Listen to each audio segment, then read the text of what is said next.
而家咧個 display 咧已經係變咗繁體中文啦。而家有人打電話嚟咧，我就可以即刻撳。好啦，嗱，我就原來真係收到個 WhatsApp message。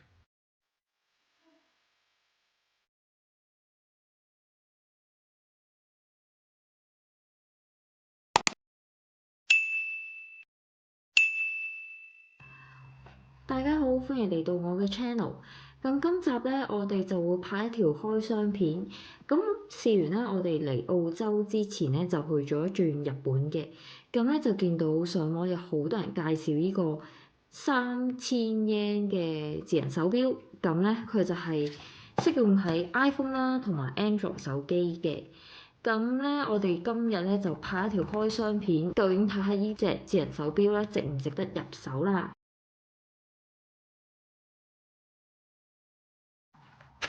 呢個錶嘅哇 USB 充電線，咁錶帶咧兩個，裏邊咧仲有一個 user manual，同埋咧我哋一定要 download 呢個 app 嘅。下一張咧係保養證書，開埋藍色佢睇下證書。呢個係紫色嚟嘅。好，咁我哋咧就要 download 呢個 app 啦。咁我哋咧可以喺個 iPhone 嗰度打返 GH Smart，我哋 allow 先 notifications agree。咁我哋首先去準備個錶啦，然後我撳 sign up，跟住我哋就可以註冊整一個 account 俾自己先。咁填咗資料之後，再入埋 password。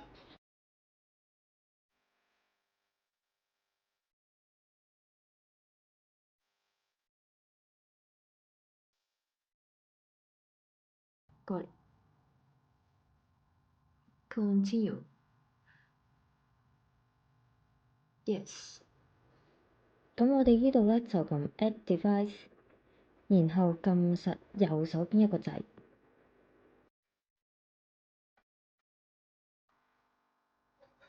跟住咧我就要撳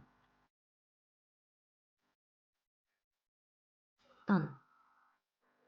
咁咧我哋就成功連咗個手機啦，同埋隻錶度啦。而家一打開咧就發現佢係日文嘅 setting，咁我哋咧就要轉翻去繁體中文先啦。咁可以按呢個掣，然後 watch setting language，我哋揀翻去 traditional Chinese confirm，跟住咧我哋再打開，而家咧個 display 咧已經係變咗繁體中文啦。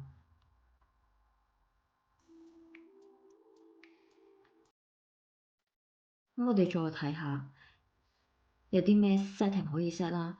Screen time set 咧就5秒鐘啦，咁我可能較30秒。咁即係代表咧30秒之後咧個熒幕先會自己閂嘅。睇埋 reminder setting 啦，咁咧我哋可以校鬧鐘啦，開 do not disturb mode，又或者咧坐得耐嘅話，佢就會同你講嗌你行下路。咁我哋不如試下做個鬧鐘嘅設定。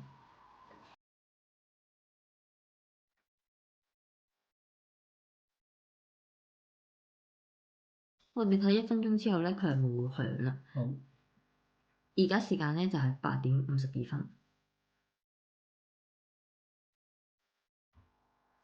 哦，真係有啦。咁咧佢就會有得咁交叉啦，又或者加10秒之後再響過，延遲10分鐘之後再響過。咁之後可能真係會再響，我哋轉頭再睇下佢係咪會再響啦。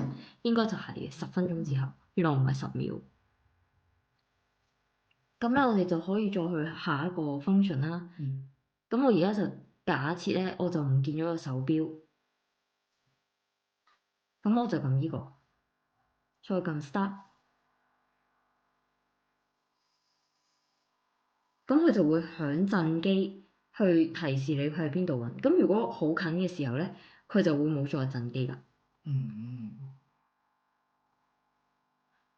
Detection setting 嗱，detection setting 咧，佢可以幫你計你個 heart rate 啦。我哋可以再試下下一個 function take photo，咁個影相嘅功能睇下先啊。我就撳呢個掣，咁咧就見佢即刻影咗相，同埋有得睇翻頭先。呢度就自己喺個相簿裏邊撳翻嚟睇啦。咁我哋再去下一個。哦，dial 啦，咁即係代表咧，你可以改翻成個版面啦，你可以揀自己想要嘅版面。咁我覺得而家呢個版面咧係有啲難睇嘅，咁我就試下轉另一個版本啦。我當呢個好似幾好，download and use，佢就即刻幫你 install。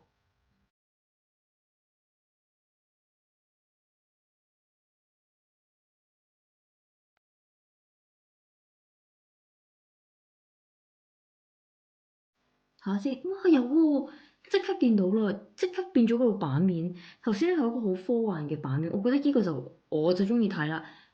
就咁睇到咧，你直接睇到個時間啦、step count 啦、卡路里啦、你個心跳。咁咧，我哋可以撳咗開，撳一下開屏，再撳多下之後就會去到呢個版面。咁我逐個逐個睇下啦。呢個咧就係你每日行路嘅目標。你嘅瞓覺時間、心跳啦，呢個咧就係可以記錄低你自己做每一個運動嘅一個簡單記錄。跟住呢個就簡單啦，就係時間掣。咁啊，再嚟倒數1分鐘嘅功能啊！如果呢個咧煮餸啊，或者突然之間你要有啲快速計時咧，都幾好嘅。我哋再停咗先。秒錶好啦，呢個咧就係信息啦。我哋轉頭睇下點 set 呢個。哦，呢個關於邊個版本啦，更新咗啦。呢個電池咧就可以幫你做個慳電模式嘅。咁我哋剔咗佢，咁我就開個慳電模式。佢淨係會 show 個時間嘅啫。咁咧，我要點樣走翻呢個慳電模式咧？我就要撳實個掣，撳實依粒掣，hold 佢一陣咧，佢出翻呢個。咁我唔玩慳電模式住。仲有個電筒，電筒咧撳完之後係成個 mon 咧會變到白色，咁啊俾你真係照地下咁樣啦。我哋而家開咗燈睇唔到，不過我估應該都幾弱嘅啫。哦，如果咧你唔想一個個嘅話咧，就可以以列表嘅形式嚟睇。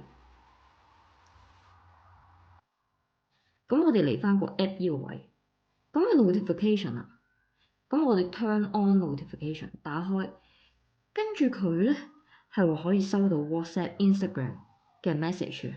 我哋可以試下撳 WhatsApp、Instagram，其他啲我唔開啦。試下揾嗌人 send 一個 message 俾我，睇一睇究竟我係咪收到 WhatsApp message。嗱，我就原來真係收到個 WhatsApp message，咁咧都幾好喎。以一個3000英嘅價錢裏邊，佢仲可以幫你收到 WhatsApp message、Instagram 嗰啲 message 嘅 notifications，phone call 都開埋啦。而家有人打電話嚟咧，我就可以即刻撳，好啦，跟住我係會即刻接聽咗。喂，聽到。咁介紹完咧就差唔多啦。咁依家咧就講下點樣套個手錶錶帶落去。咁咧佢依個位咧就有個尖端位，咁我哋先卡個尖端位先，卡實咗喺裏邊啦。跟住我依個位就拉嚟，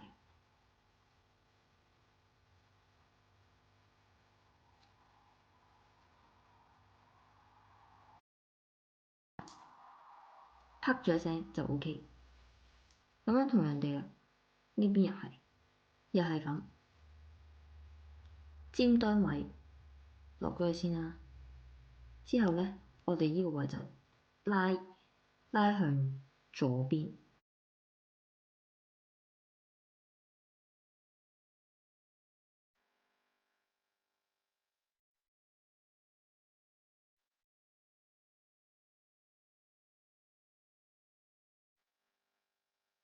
好啦，我哋而家兩部手錶已經搞掂咗啦，終於 orientation 都啱啦。記住咧，個錶帶咧係呢個喺上面，有窿窿咧就喺下面。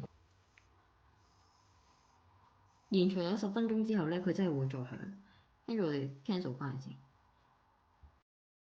咁我哋試下咧，開 Apple Music 咧，究竟可唔可以同佢 connect 到先？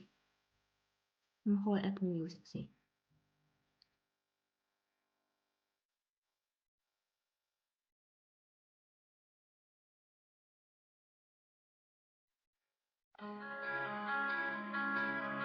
呢個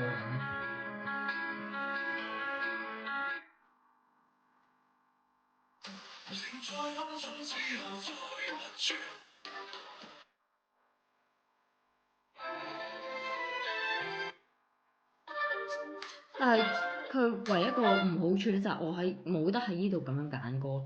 我只要開咗個 Apple Music 之後咧，我就喺呢度前前後後咁樣 random 咁歌。